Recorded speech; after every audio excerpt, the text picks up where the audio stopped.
Hi everyone, welcome once again to our channel Making Life Easier and our series on strength of materials.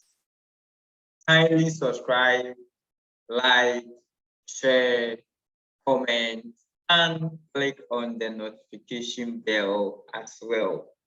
Once again, we are very happy to have you with us in this series. And today we'll be looking at determination of normal stresses in the members of a truss. Determination of normal stresses in the members of a truss. Let's look at that question and how to go or move around it. Good. In the truss system shown below, determine the average normal stress developed in each member and state whether it is in tension or compression.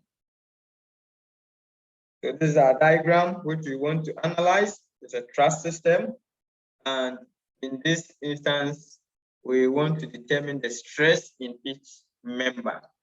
We have been given the areas and the distances or the length of the members. Let's try to solve this problem. Good. Don't forget that in strength of materials or mechanics of deformable bodies, we analyze both the external forces and internal forces. So this is a kind of question where we are required to analyze the external forces, which is the reactions at the support, and the internal forces in each of the members, and also the stresses in each of the members. Therefore, here we are analyzing both external and internal forces. From our knowledge of mechanics of rigid bodies, anytime you get a problem like this, the first thing you need to do is to draw a free body diagram to represent the system. Therefore, we can get a free body diagram like that with one side going this direction. So this is going to be our free body diagram. This is point C. And looking at the diagram, point C is a pin support. It is a pin support. And anytime you have a pin support, we have two reactions. It restricts motion in the x-axis.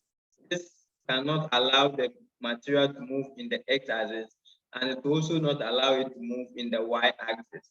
Therefore, we are going to get two reactions for a pin support. Therefore, we have one reaction which is horizontal. We can call it Cx, and then we can also get a vertical reaction like that, which we can call as Cy. And at B, we have an external force which is 4 kilonewtons. And when we come to A, we can see that the support, the reaction at A is a rocker. Look at it, it's circular, it's a rocker.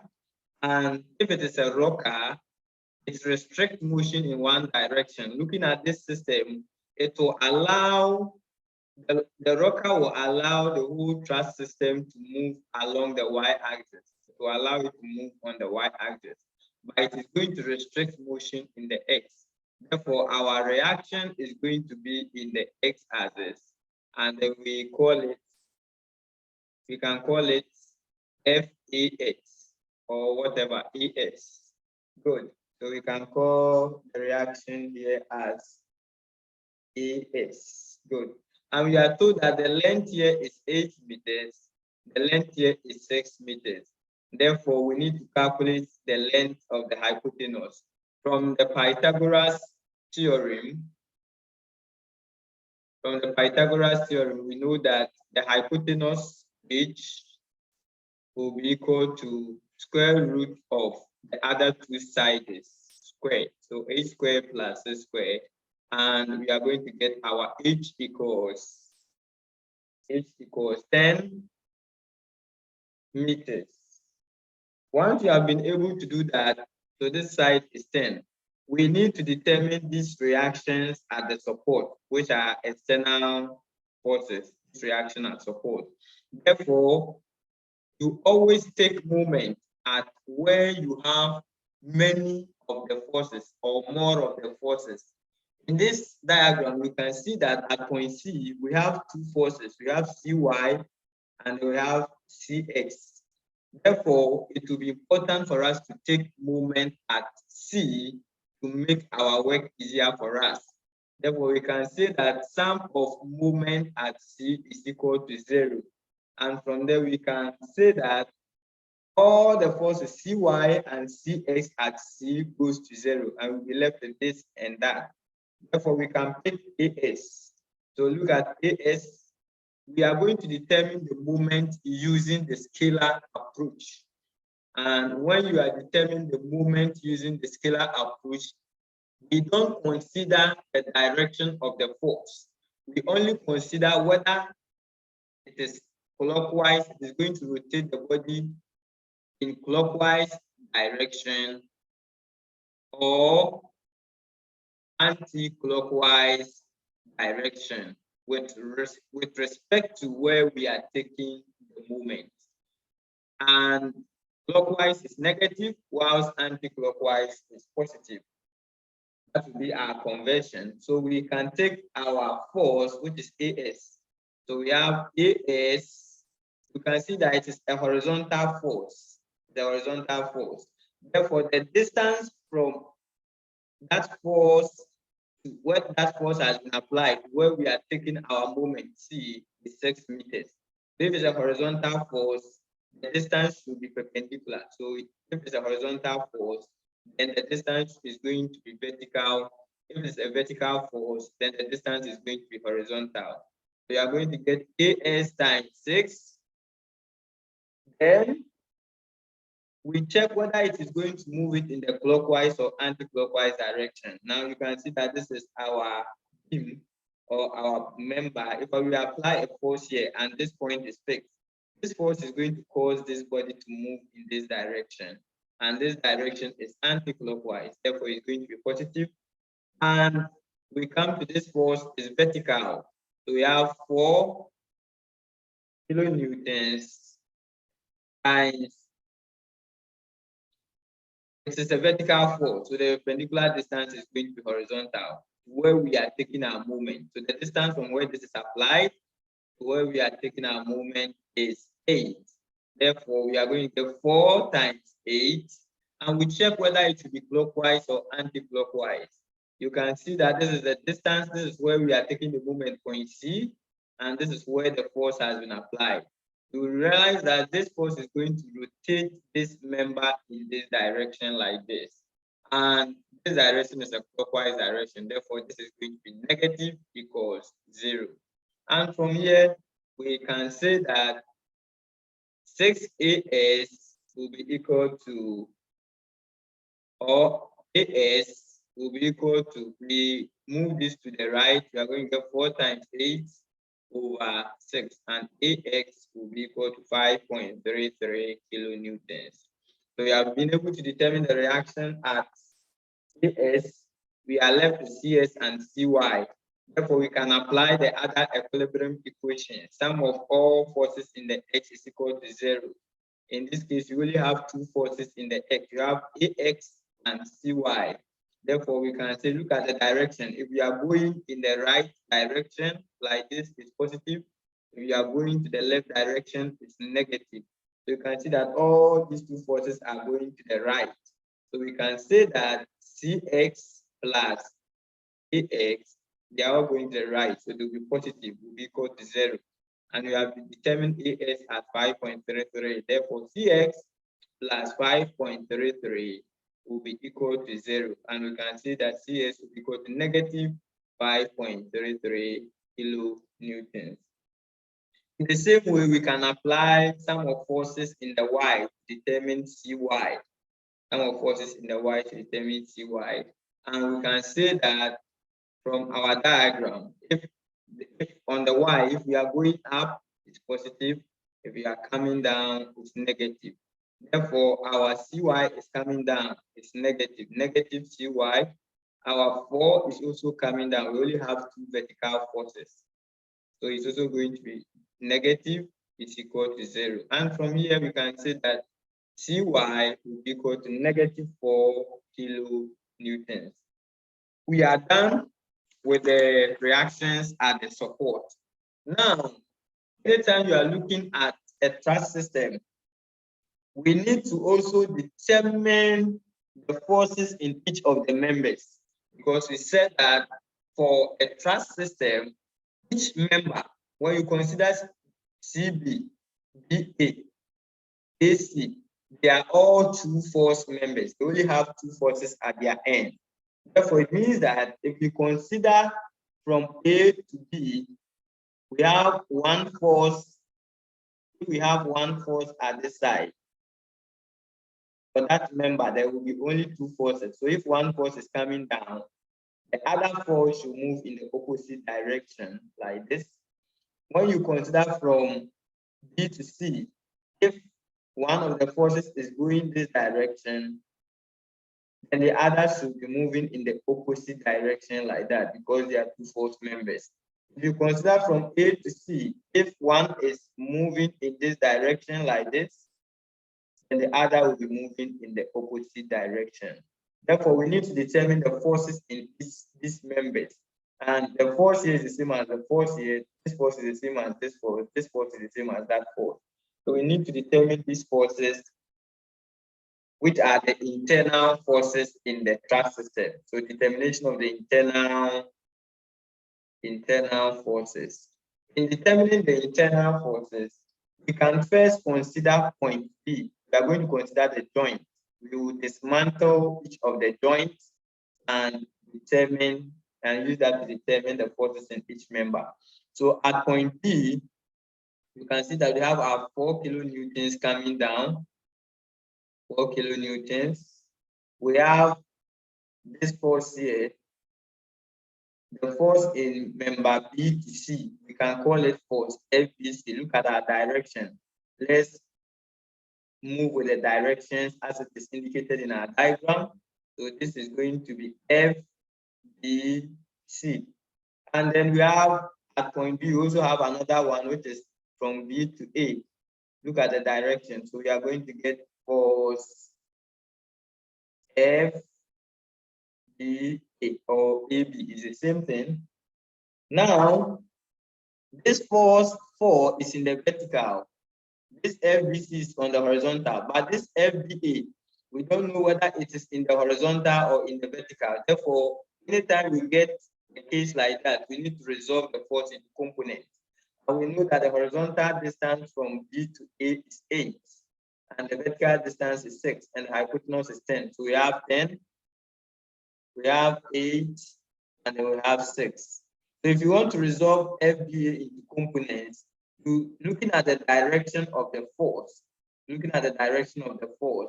means that if you want to start from this point C here, if you want to start from point C to get to this point here, we need to first move down on Y.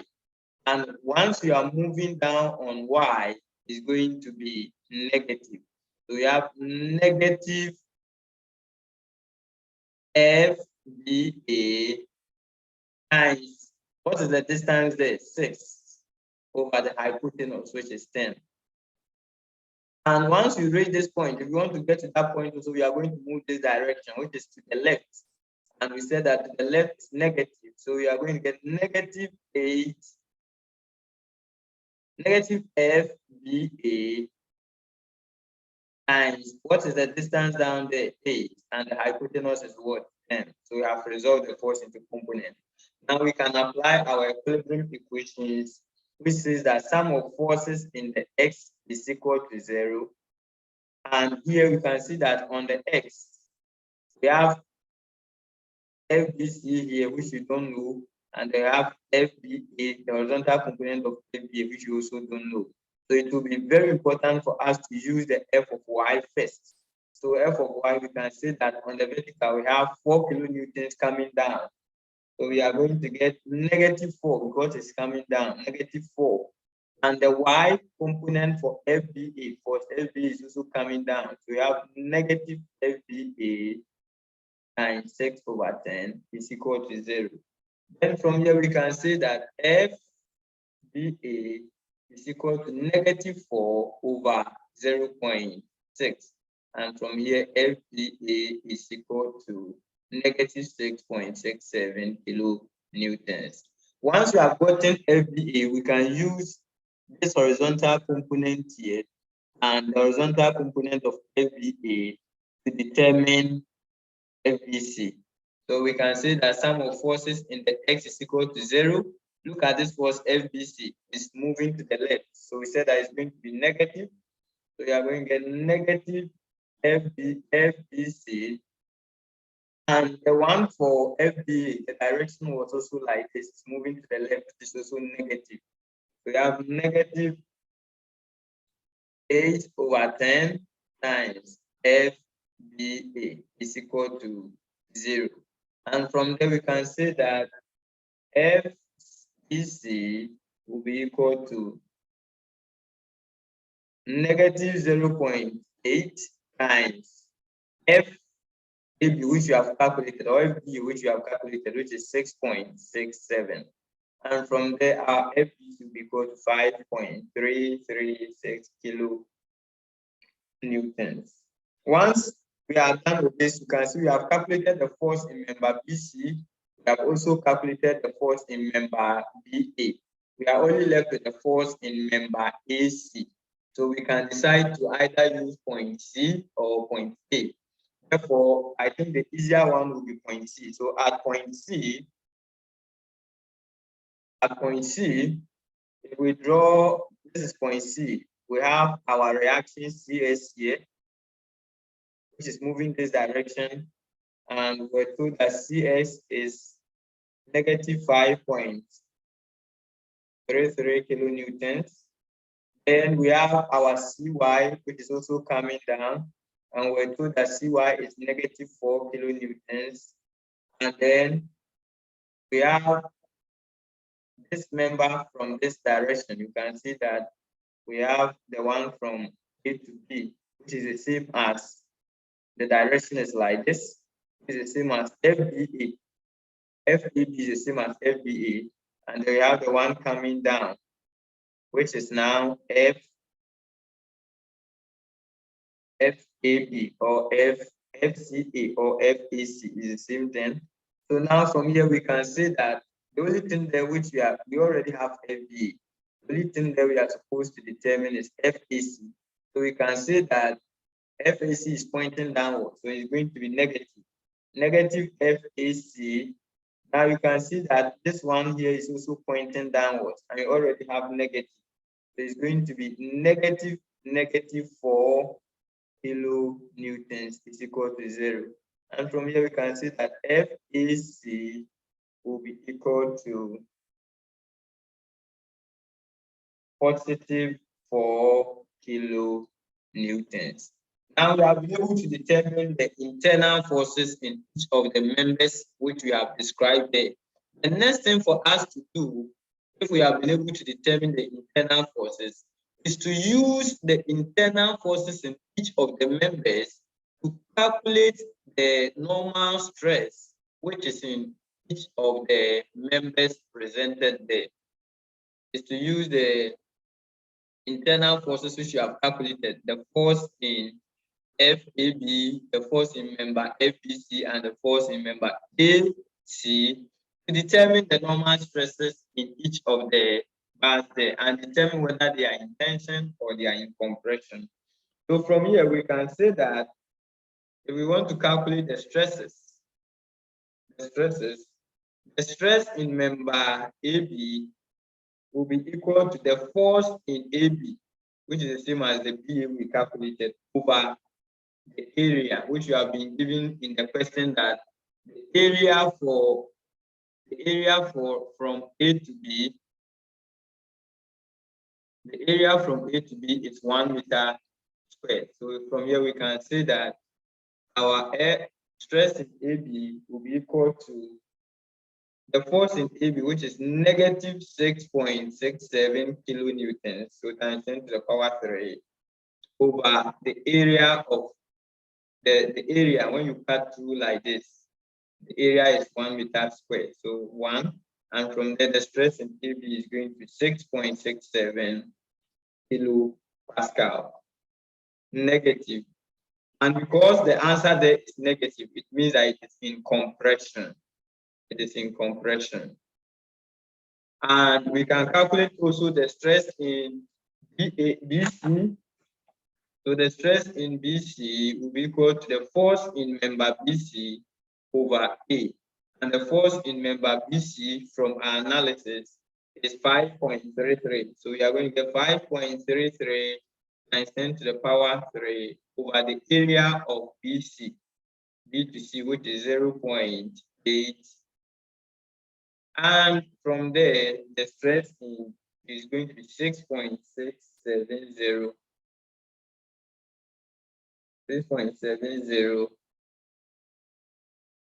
kilopascal. And because it is positive, it means that it is in tension. It's in tension. And lastly, we can calculate the stress in member AC. The stress in member AC is going to be FAC over FAC over A. And from there, the stress is going to be 4. We know that FAC is 4, yes. So 4 times 10 to the power 3 over A, which is 1.5. And from there, the stress is going to be 2.67 kilopascal. Because you are getting a positive answer, it means that it is in tension. It is in tension. And this brings us to the end of this question. It was an interesting question, though the solution is a bit long, but it is not difficult at all. It is a very interesting question, and we hope you have understood the concept and you can apply it to other situations if you find yourself in that. But if you have any question or any contribution or any suggestion, you can also let us know, and we will be very glad to help you in that regard, or help ourselves in that regard. Once again, thank you for staying in touch with us. We are very grateful for your support. Finally, before you leave this page, subscribe,